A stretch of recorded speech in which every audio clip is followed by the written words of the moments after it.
Auckland electricity prices hit 40.6 cents per kilowatt hour this quarter. That's up from 30.2 cents just 2 years ago, a 34% increase.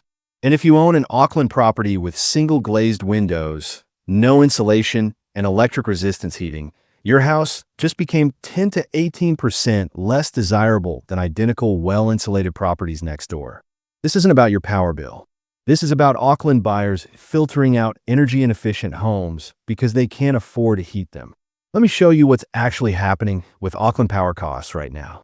The average Auckland household now pays $2,410 annually for electricity, according to the latest MBIE data. That's $201 monthly. But here's where it gets brutal and why some Auckland properties are becoming unsellable. That's just an average across all housing stock. Well-insulated modern Auckland homes with heat pump heating spend approximately $1,680 annually on electricity.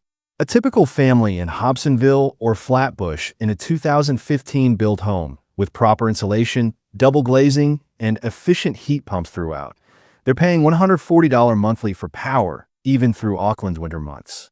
Meanwhile, poorly insulated older Auckland homes with panel heaters or electric resistance heating spend $3,840 annually on electricity. A family in a 1965-built gray Lynn villa with single glazed windows, basic ceiling insulation only, and panel heaters in each room. They're paying $320 monthly just to keep the house warm enough to be livable. Same suburb, same family size, same usage patterns, but different property quality, resulting in $180 monthly cost difference. Auckland's electricity prices jumped 34% in just 2 years due to multiple compounding factors hitting simultaneously. First, line charges, the cost to maintain poles, wires, transformers, and substations, increased $10 to $25 monthly, depending on which part of Auckland you live in. Vector, Auckland's main lines company serving most of the region, raised charges substantially to fund grid upgrades required to handle increasing demand and to meet Transpower's escalating transmission costs for bringing power into Auckland. Second, generation costs rose sharply as consecutive dry years reduced South Island hydro output, forcing expensive thermal generation from coal and gas plants to run far more often than normal. When hydro lakes sit at 65% of average levels, the wholesale electricity price spikes from typical $80 to $100 per megawatt hour to $180 to $220. Those costs flow directly to consumers. Third, retailers squeeze their margins, trying to absorb some increases to remain competitive, but ultimately they couldn't absorb everything without going bankrupt. Contact Energy, Mercury, Genesis, all the major Auckland retailers passed through 15 to 20% price increases between 2024 and early 2026. And this is before the next round of approved increases. And it's getting worse. The Commerce Commission approved further line charge increases, averaging $5.75-17.25 monthly over the next 4 years. Industry experts predict overall electricity prices will increase another 5% in 2026, then 3 to 4% annually through 2030. For Auckland homeowners, this means the $2,410 average annual bill becomes $2,950 by 2028. Here's what this means for Auckland property values. Auckland's housing stock splits roughly 45% well-insulated with efficient heating, 35% moderately insulated with mixed heating systems, 20% poorly insulated with resistance heating. That 20%, mostly pre-1978 homes that predate building insulation requirements, just became significantly harder to sell. I'm tracking RAIN's data daily for energy-efficient versus energy-inefficient Auckland properties across all price brackets. The pattern is consistent and accelerating. Homes with double glazing throughout, proper ceiling and wall insulation, and heat pump heating systems are selling 14 days faster on average than identical floor plan homes in the same suburbs without these energy features. And they're achieving 8 to 12% higher sale prices when you control for all other variables. In Grey Lynn, two 1960s 3-bedroom villas on the same street, literally 200 meters apart, sold 3 weeks apart in February 2026. Property A. Single glazed original timber windows, no wall insulation, ceiling bats only installed in 2015 to meet rental standards, panel heaters in 3 rooms. Listed at $1.48 million, reduced to $1.42 million after 4 weeks. Finally sold after 52 days on market for $1.38 million. Property B on the same street. Retrofit double glazing installed 2022, full wall insulation injection, upgraded ceiling insulation to our 3.6, 3 Mitsubishi heat pumps covering whole house. Listed at $1.58 million, sold in 19 days for $1.52 million with multiple offers. $140,000 price difference and 33 fewer days on market for properties that were otherwise virtually identical in size, layout, and location. Buyers voted with their wallets for energy efficiency. Buyers are explicitly filtering by energy efficiency on property search platforms. Auckland real estate agents report 45 to 50% of buyer inquiries now include questions about insulation status, window glazing, and heating type before booking viewings. This wasn't a priority 12 months ago. Now it's standard due diligence. One Ponsonby agent told me, "We listed a beautiful 1920s bungalow in March. Original character features, prime location, $1.95 million asking. But single glazed original windows, minimal insulation, old night store heaters. First open home, good attendance. But we heard the same feedback repeatedly. Beautiful house, but we'd be spending $800 to $1,000 monthly heating it in winter. 3 months to sell at $1.72 million. Meanwhile, a renovated bungalow 2 streets over with full energy upgrade sold in 2 weeks at $2.08 million. Let me break down Auckland's energy efficiency property tiers. Tier 1, high exposure. Pre-1978 homes with no insulation upgrades, single glazing, resistance heating. Common in MT Eden, Grey Lynn, Ponsonby, Herne Bay, older stock. Winter heating costs, $380 to $520 monthly. Expected value discount, 12 to 18% versus energy-efficient equivalents. Tier 2, moderate exposure. Properties with basic insulation but poor glazing and inefficient heating.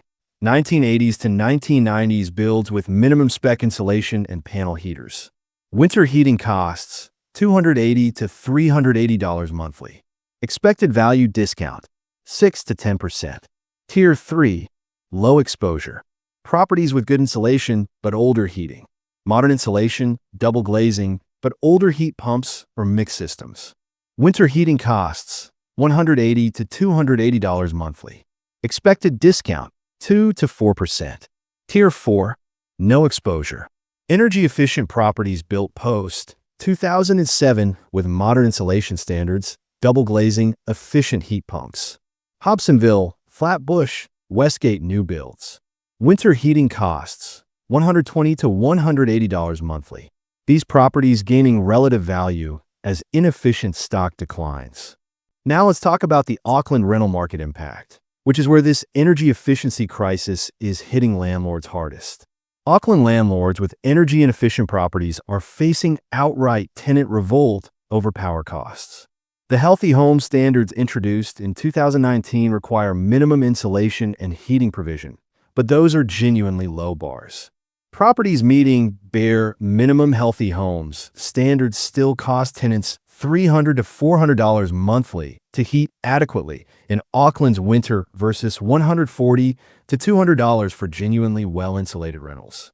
A Kingsland landlord I spoke with owns a 1970s 3-bedroom rental that meets all Healthy Home standards.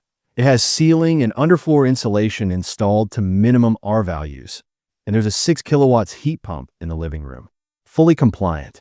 But the property still has single glazed aluminum joinery windows and no wall insulation because those aren't legally required. The tenant complained that winter power bills were hitting $485 monthly just to heat the house to a comfortable temperature throughout.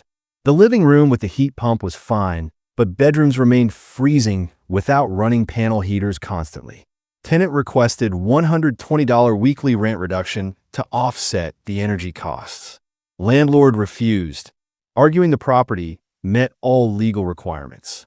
Tenant gave notice at the first opportunity and moved to a 2015-built rental in Glen Eden at exactly the same weekly rent, but with $200 lower monthly power costs due to proper insulation and double glazing.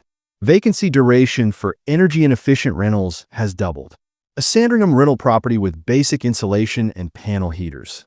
Historically relet in 15 days. Last 3 vacancies took 34, 41, and 38 days.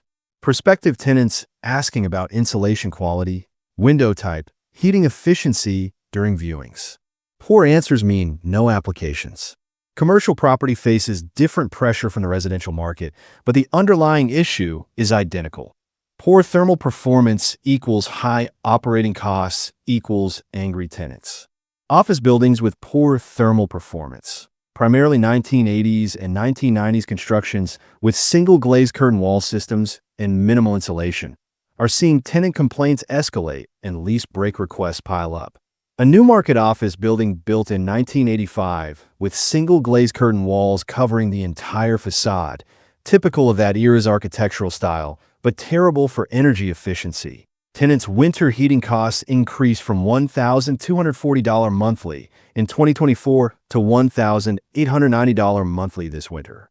That's a $650 monthly increase, $7,800 annually. Summer air conditioning costs increase similarly because the poor glazing lets heat in just as easily as it lets heat out. One specific tenant, a 12-person accounting firm occupying 380 square meters on level 3, calculated their annual energy cost increased $9,600 compared to 2 years ago. They approached the landlord requesting an 8% rent reduction to offset the energy cost increase. Landlord offered only 3% reduction. Tenant gave notice and relocated to a 2018-built office building in Albany with modern double glazing and better thermal performance. Their new rent was actually 6% higher per square meter, but their total occupancy cost, rent plus energy, ended up $12,000 lower annually because the building's energy efficiency. This is not financial advice. Always consult a qualified professional before making any property or investment decisions. If you're buying Auckland property, energy efficiency is now a major value factor. Poorly insulated properties trade at 8 to 15% discounts, but offer retrofit opportunities. If you got $25,000 to $60,000 for full energy upgrades, double glazing, insulation top-up, heat pump installation, you could buy discounted, upgrade, and create instant equity. One investor bought a MT Eden villa at $1.52 million, $210,000 below comparable energy-efficient sales. Spent $48,000 on retrofit double glazing, wall insulation injection, ceiling upgrade, 3 heat pumps. Property valued post-upgrade at $1.68 million. $110,000 equity gain plus $2,400 annual energy savings. If you own an energy-inefficient Auckland property, you're facing value erosion. Path 1. Full retrofit now. Yes, it costs $25,000 to $70,000 depending on property size and current state.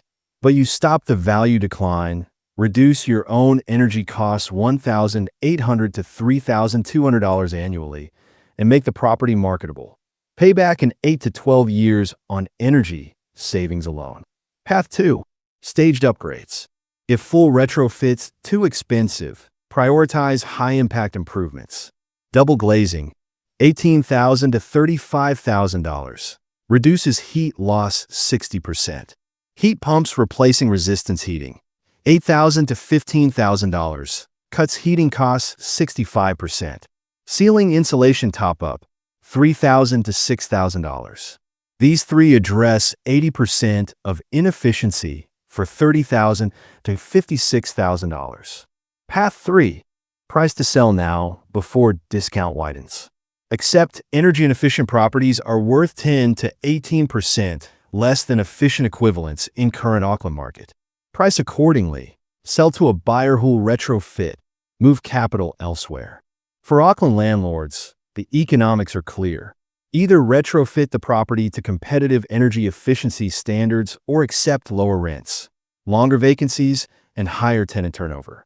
Tenants have choice. They're choosing efficient properties because total occupancy cost, rent plus power, is lower. What about government intervention? The current government offers limited support. Warmer Kiwi Homes grants provide up to $5,000 for insulation and heat pumps for low-income homeowners. That covers 15% of full retrofit costs. Don't expect meaningful intervention from most Auckland property owners. 3 scenarios for Auckland's energy inefficient property market. Scenario 1. Energy prices stabilize. Electricity price growth slows to inflation level 2% annually. Energy inefficient property discount stabilizes at 8 to 10%. Probability 20%. Scenario 2. Continued price escalation. Electricity prices continue rising 4 to 5% annually. Discount widens to 12 to 18% as buyers increasingly filter out inefficient stock. Gradual retrofits over 8 to 12 years. Probability 55%. Scenario 3. Rapid obsolescence. Electricity prices spike 6 to 8% annually. Regulations tighten. Energy inefficient homes become unsellable without retrofits. Market forces mass upgrades within 5 to 7 years. Probability 25%. 3 takeaways for Auckland property owners. First, energy efficiency is now a material value factor in Auckland's property market, not a nice-to-have. Second, the value gap between efficient and inefficient properties will widen as electricity prices keep rising. Third, if you own energy inefficient property, retrofit timeline is shortening. Act now or accept permanent discount. If this clarified what's happening with Auckland energy inefficient properties, hit like and subscribe and press the bell icon so you will never miss any update. Thanks for watching. I'll see you in the next report.